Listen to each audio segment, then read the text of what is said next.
Good afternoon, blessed people. It is Tuesday, May the 30th, 2023. It is 2 p.m. It is Royal Afternoon Edition. Early stories.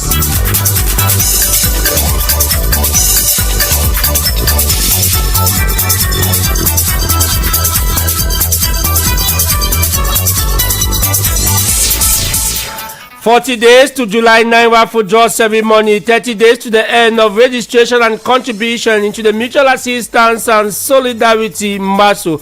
What domain are Cameroonians interested in? In fact, they are answering positive to the product, who are responding positively more with finance. And still to come in this edition of our 2 p.m. newscast, we talk cholera as more than 800 cases of cholera have been recorded in Cameroon. What perception do Cameroonians hold concerning this epidemic? We'll be giving you details in this edition of our 2 p.m. newscast. And in sport, Johnny Ratus Nduye with a Tuesday Sport Fire. When he comes in, we'll be talking about volleyball, football, and more.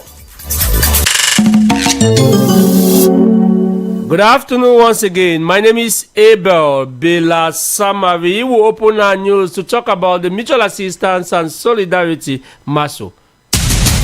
MASO, the special page in the news. 30 days to go before the closure of registration and contribution to the Mutual Assistance and Solidarity MASO Act 3 offered by Renapo Finance SA. Many mutualists are rushing up to either complete their contribution of 26,000 francs CFA, that is MASO Classic, and the different amount into MASO Gold, or participate in the raffle draw ceremony of July 9, 2023. Our newsroom visited one of the agencies, the Messasi agency here in Yaoundé, and had this to bid for you. My name is Wukwen Kamgen Jessica, as it has to do with the Mutual Assistance and Solidarity in Messasi. Customers are coming, they are really playing. In fact, they are answering positive to the product, who are responding positively more with finance. Because up till now, we are already finished with a packet of tickets of 1 million. So we had to order another one, yet people are still going on playing. Some still have difficulties to finish with their contributions. We still have to convince them again more for them to finish with their contributions. Concerning our Mutual Assistance and Solidarity, I'm telling all our customers is that they should come and play. Let them come and finish their contribution. Let them be the testimonies of tomorrow out there to tell the people that no, it is really true what Renaprove is doing about their Mutual Assistance and Solidarity. So what I ask all our customers is that they should come and finish their contribution. Talking about the Mutual Assistance and Solidarity MASO, with 40 days to go to the raffle draw ceremony that will take place at the Yaoundé Multipurpose Sports Complex, we caught up with these mutualists to find out from her readiness 40 days to the July 9 raffle draw ceremony. I'm here today for the ticket issue, so I believe that by the end of the day I will have my tickets. Have you completed your 26,000 francs contribution? Completed. The only advice that I can give to people is that lucky is something that you don't write on the wall, neither somebody to come and tell you. So don't feel reluctant because you don't know tomorrow. As MASO, that is the Mutual Assistance and Solidarity Act 3 raffle draw ceremony, is fast approaching. In the following excerpt selected from an interview granted to Royal FM by Reverend Pastor Bisa Emmanuel Noy, he explained the rationale behind the Mutual Assistance and Solidarity MASO. La MASO, c'est d'abord les langues de solidarité, au-delà de la tombola. MASO, first of all, is on the evolution of solidarity. Apart from the tombola, we have time and again noticed with great interest the difficulty faced with our living condition, those we consider as the middle class in our society. And from what we have noticed, if care is not taken, they will become poor by 2032 because of the financial and economic constraints which push us to rethink our economic and social lifestyle. We can't stay on this approach which is being imposed on us. We risk falling into ghettoization. For example, let's take the case of civil servants. They will earn money but will live in the street because they will not have enough money to rent a two-bedroom flat, even one-bedroom flat. It will be very difficult for them. People will have 200,000 francs in their salary, but it will be of no significance because of the expensive nature of life. This is why we thought it wise to give a new orientation to this. We need to revisit our Africa values, that is solidarity. Ce que nous avons comme valeur, la solidarité.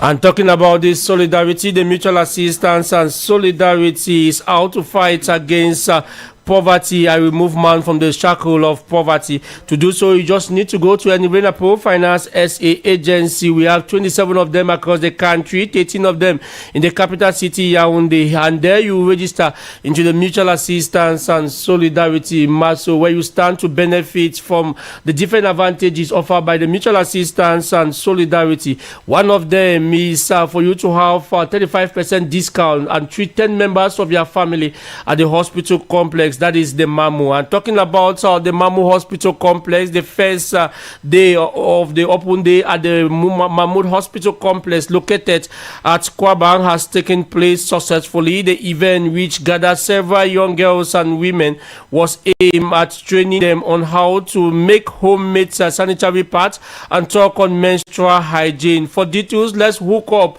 with our reporter Finri Crispin, who is currently standing by at the hospital complex. That is La Mamu Hospital. Finri Crispin, good afternoon to you. What is the situation out there? Has the training come to an end, or what is actually moving on at the hospital complex? Good afternoon, Abel Bela Samari. You are welcome to the Mamre Hospital Complex, where a good number of young girls and women answered present to take part in the open door workshop. The exercise began at about 10 a.m. with talks from the different health officials on menstrual hygiene and ways to maintain a good menstrual hygiene. The discussion was very interactive, given that the women showed a lot of interest. From that came the practical part of the workshop, where the women and girls were taught on how to make their own sanitary pads that can be used several times and safe from the stress of constantly purchasing sanitary pads. In partnership with the Mamre Hospital Complex was an NGO who together trained the participants, worth noting that necessary measures were put in place in order to make the event a success, even though it is the health facility's first time since its establishment to carry out such initiative. The open door that kicks off today will round up tomorrow. Reporting from the Mamre Hospital Complex for Royal FM, I am Finri Crispin. Thank you so very much, Finri Crispin. Earlier on, Finri Crispin caught up with Dr. Nguchum Amelie Epus Himbi, Director of the Medical Technical Team at the Mamu Hospital Complex, to know from her what evaluation she can put on this day. Take a listen to what she has to say. The first day of the open door of Mamu Complex was a success because we learned to women how to take care of the menstrual hygiene, and they learned a lot. They were interested about what we were saying to them, and they also learned how to fabricate concretely sanitary pads to use at home and to be able to use it many times and to learn to other women how to fabricate it. I say again, it was a success because I saw that those women that we invited were very happy and interested about the event. So we say that next time we will ameliorate our organization about those events, and we thank a lot Pastor Emmanuel Bissay for permitting that this event take care at the Complex Hospital La Mamu. Maso, that was the special page in the news. And if you are joining us, you are listening to Royal Afternoon Edition, the 2 p.m. newscast coming to you from Royal 88.4 FM. And still to come in this news, since we are talking about health, we look at the situation of cholera in Cameroon. All the things I'm buying from the market, like as I got a fish, right, I buy my tomatoes, my spices, I wash them very well. Fruits, I wash them like in 2 or 3 different water. For the first water, I put some more dish inside, disinfect it. My kids, when they're back from school, they wash their hands before entering the house. Like you just get it there from that except more than 18,000 cases of cholera have been diagnosed in 8 regions of Cameroon in the ongoing epidemic that has already claimed 420 lives. In line with this cholera's resurgence in the country, Cameroon was sought to know from some Cameroonians how they respect government sensitization message to fight against cholera in our society. What I do to fight against cholera, all the things I'm buying from the market, like as I got a fish, right, I buy my tomatoes, my spices, I wash them very well. Fruits, I wash them like in 2 or 3 different water. Before the first water, I put some more dish inside, disinfect it. My kids, when they're back from school, they wash their hands before entering the house. When they're playing, they come down to give they wash their hands. Make sure that there's always water and disinfectant to disinfect the hand. Yeah, with this cholera issue, what I do is I try to sensitize my children on the importance of washing their hands and not eating outside. And for me, I have just decided to stop consuming any food that is not made at home. Yes, and even if I have to, I should know the source from where the food is coming from. I've equally asked my kid to stop consuming mangoes. I just did that to let them understand that there is something in the air. But when I'm at home, I wash my hands before, maybe after using the toilet, I will wash my hands with clean water and soap. And then when I'm outside, maybe when like I go to the market, or I'll just go alongside with my disinfectant in order to eliminate or kill some bacteria. Equally, I also avoid eating outside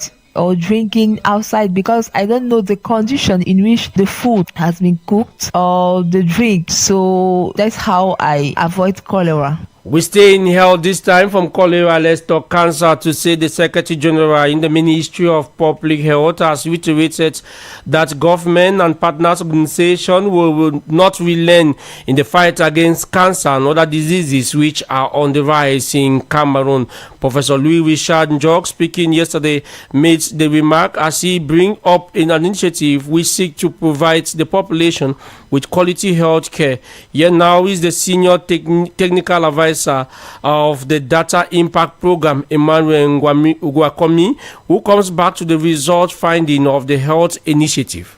Phase 4 ended very well. Cameroon was able to realize a series of outputs in the form of reports. We now have, for example, a first ever report on the situation of cancers that are diagnosed at the level of the different laboratories in the country. That sets the stage to open up a discussion around cancer registries. And we have other reports like the 100 health indicators. We have work that was related to adolescent health reproductive units in the hospitals. That has now become a decision made by government to have these centers in various hospitals, just to name a few of the realizations. Not to forget the data to policy program, which you've just seen the Secretary General of the Ministry of Public Health deliver certificates to the participants, is also one of the programs that has been implemented very successfully in Cameroon and which other countries are going to learn from. From education, from health, we talk education to say the 2022-2023 examination season in Cameroon has kicked off history as over 180,000 students have begun writing the written phase of the GC examination organized by the Cameroon General Certificate of Education, the GC board across the country. Meanwhile, the total of 126,107 candidates have begun writing the written meeting phase of the Baccalaureate Examen General of the Francophone subsystem of education in some 350 examination centers across the national territory. Officers of the office, the Baccalaureate, are insisting on the need to discipline and fight against examination malpractices.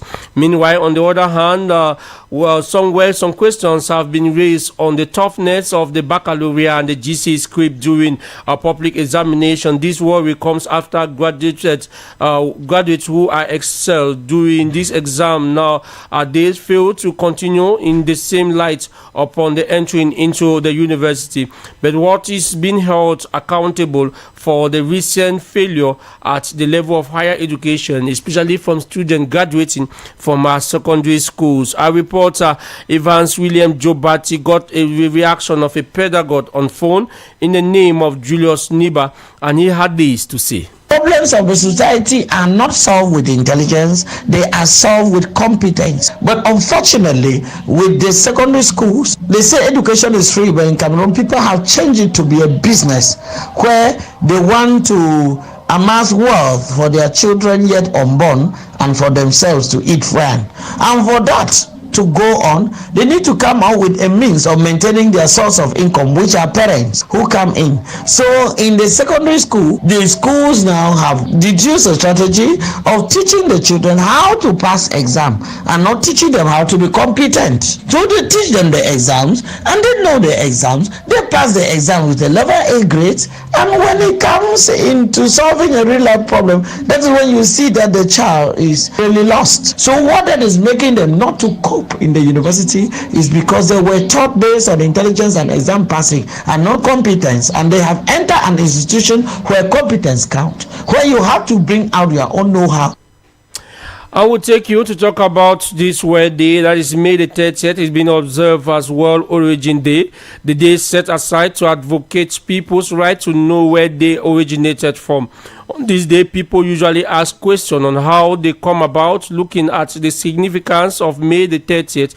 Our reporter Evans William Jobati interviewed some Cameroonians on their knowledge of their origin, as well as the importance and of this day of World Origin. And he brought back the following report for us. Where do you come from are some of the questions we hear on daily basis, with different persons giving their backgrounds. On this day, which was first initiated in 2014 by the Coordination of Actions for the Right of Knowledge of Origins, has the huge task of giving the possibility for people to celebrate their origins. But is the day really that important? Some Cameroonians we came across responded positively and said, Knowing where you come from, knowing your roots is important. Your village, your parents, your origin. It gives you a sense of belonging too, because knowing it gives that sense of belonging. Because it is your identity. Most of us, we are going out. We are not growing from our various villages. Talking about the instance where many people